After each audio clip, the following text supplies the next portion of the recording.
Y a-t-il des opportunités deep value en France en mai 2025? C'est la question à laquelle on va répondre dans cette vidéo.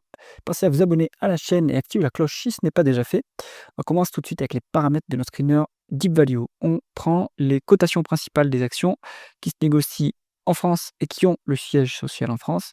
On prend tout un panel d'industries, j'enlève ce que j'enlève habituellement, hein, donc d'ailleurs, voilà, automobile, équipementier auto, tout ce qui est banque, finance, assurance, biotech, pharma, et cetera.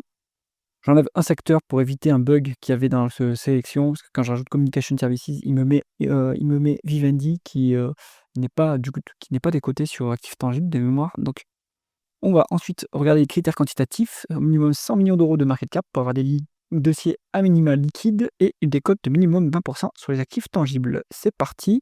On va enlever la colonne price qui ne nous intéresse pas ici et on passe en revue les différentes colonnes comme d'habitude. Donc ici, on a le symbole de cotation boursière de l'entreprise, le nom de l'entreprise, l'industrie dans laquelle elle opère, la market cap, la croissance du chiffre d'affaires en rythme annualisé sur 5 ans, les multiples de valorisation par rapport au flux, les multiples de valorisation par rapport aux actifs tangibles, la rentabilité via un rendement des capitaux investis, donc rentabilité plutôt opérationnelle, le rendement des fonds propres, le dividende, s'il y en a eu un sur les 12 derniers mois, donc le rendement de ce dividende, le rendement de l'actionnaire pour voir s'il y a eu des dilutions ou des rachats d'actions, bénéfice net par rapport au free cash flow pour vérifier le payout ratio. Alors, la première de cette liste, c'est Savencia. Donc, on est dans le fromage. On est à 918 millions de dollars de market cap. Croissance quand même pas si mal, hein, 7,4% en rythme annualisé sur 5 ans. En fait, il y a eu de l'inflation qui est passée par là, l'inflation alimentaire, qui a aidé, on va dire, le chiffre d'affaires du groupe. On a des multiples de valorisation de flux qui sont bas. 3,7 en VE sur EBITDA, c'est quand même très bas. 8,6 en ratio coût-bénéfice et 6,4 en ratio coût-free cash flow. Donc ça, c'est très bas. 30% de décote sur actifs tangibles. Ça, c'est pas mal, hein. On a une rentabilité qui est plutôt médiocre, hein. On a 5,4% rendement des capitaux investis. Il y a pas de mystère, hein. Souvent, on a des décotes sur actifs tangibles quand la boîte n'est pas très, très rentable et quand, le marché, dénigre complètement l'entreprise.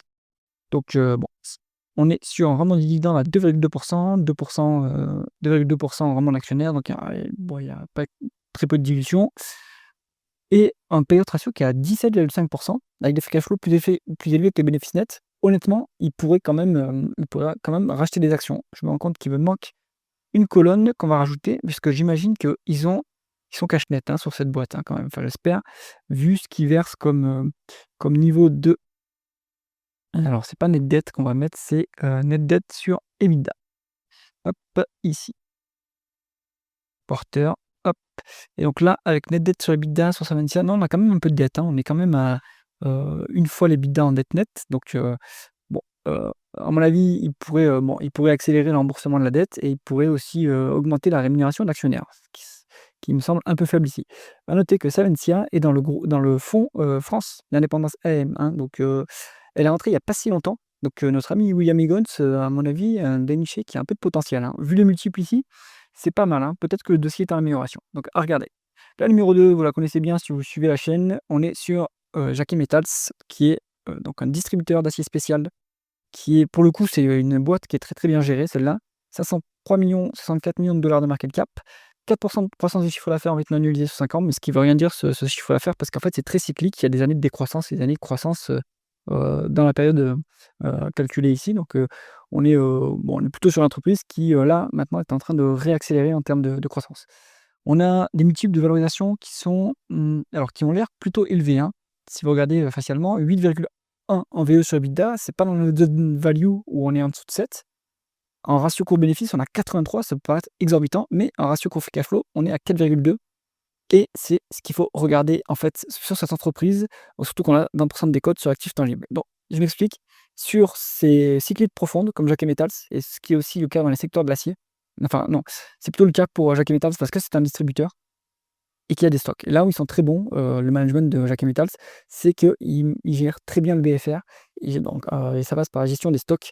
Et donc, ils ont senti le bas de cycle et donc ils ont anticipé en réduisant leur stock, ce qui a amélioré considérablement le BFR et donc derrière, bah, ils ont amélioré leur free cash flow. Donc c'est pour ça qu'on a un ratio coût-free cash flow qui est très bas, même si le ratio coût-bénéfice il est hyper élevé. Ça parce que en fait et même l'EBITDA est finalement est finalement assez faible, hein, donc la VE sur EBITDA est quand même relativement élevée.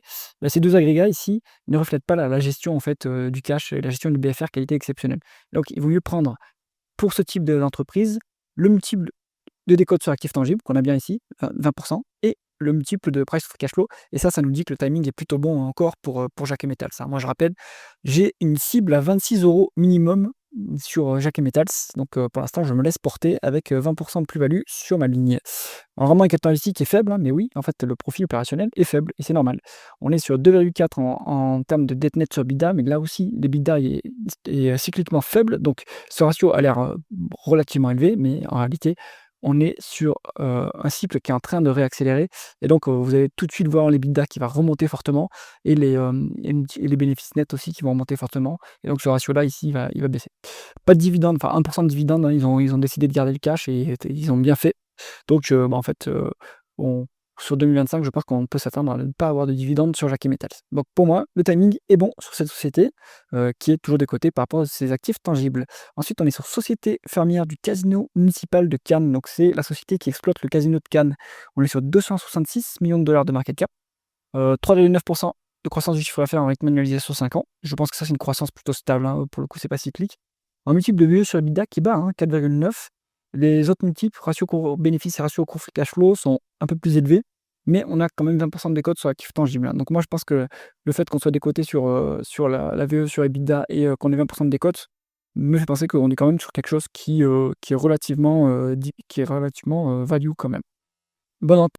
Rentabilité des capitaux investis qui est plutôt faible, hein. Il faut voir quelle est l'intensité capitalistique de ce dossier, mais bon, voilà, quand on fait la deep value, faut regarder on a forcément des rentabilités qui sont plus faibles. Cash net sur le dossier, donc ça solidifie, le bilan. Il n'y a pas de dividende de versé. Donc que fait le management avec son cash? Point d'interrogation.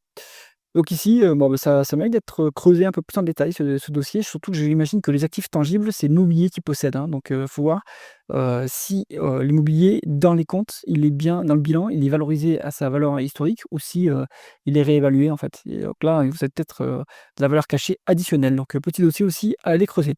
Ensuite, on est sur Excel Industries, on est sur une société qui fabrique des machines de pulvérisation pour l'agriculture. 263 millions de dollars de market cap, 7,2 de croissance en chiffre d'affaires en rythme annualisé sur 5 ans, c'est quand même, pas mal, hein. 4,2 en VE sur EBITDA, donc ça c'est value. 7,6 en ratio coût-bénéfice, ça c'est value. On a 2,3 en ratio coût free cash flow, potentiellement une dépense en capital un peu plus élevée, un peu élevée ponctuellement et ce qui fait que ce multiple, est quand même, plus élevé que le multiple de ratio coût-bénéfice. Mais bon, ça reste quand même, ça reste enfin par rapport aux 2 autres multiples, on est value et puis vous avez 40 de décote sur les actifs tangibles, donc ça c'est pas mal. 7 de rendement des capitaux investis, ça c'est plutôt correct, hein. Finalement, on a 1,1 fois l'EBITDA en dette nette, donc un peu de dette mais rien d'inquiétant. 3,3 de rendement du dividende et 4,5 de rendement de l'actionnaire, donc en plus il y a des rachats d'actions sur le dossier. Un payout ratio à 34,2 donc on est alors en termes de free cash flow, on est plus bas, hein, donc on doit être, au-delà de 50. Bon, je pense qu'on est quand même soutenable sur ce niveau de dividende. Mais là, pareil, un bon petit dossier, industriel, vous avez des actifs tangibles. Comme d'habitude, il faut aller voir, hein, la qualité de ces actifs tangibles, mais vous avez double marge de sécurité, hein, des cotes sur actifs tangibles et des cotes sur flux, avec un petit dividende en plus qui vous sécurise. Donc ça, c'est pas mal, hein, je pense, Excel Industries. Ensuite, on est sur Vranken Pommery Monopole. Alors, on est sur ça, c'est du champagne. On est sur 126 millions de dollars de market cap, 2 de croissance du chiffre d'affaires en rythme annualisé sur 5 ans.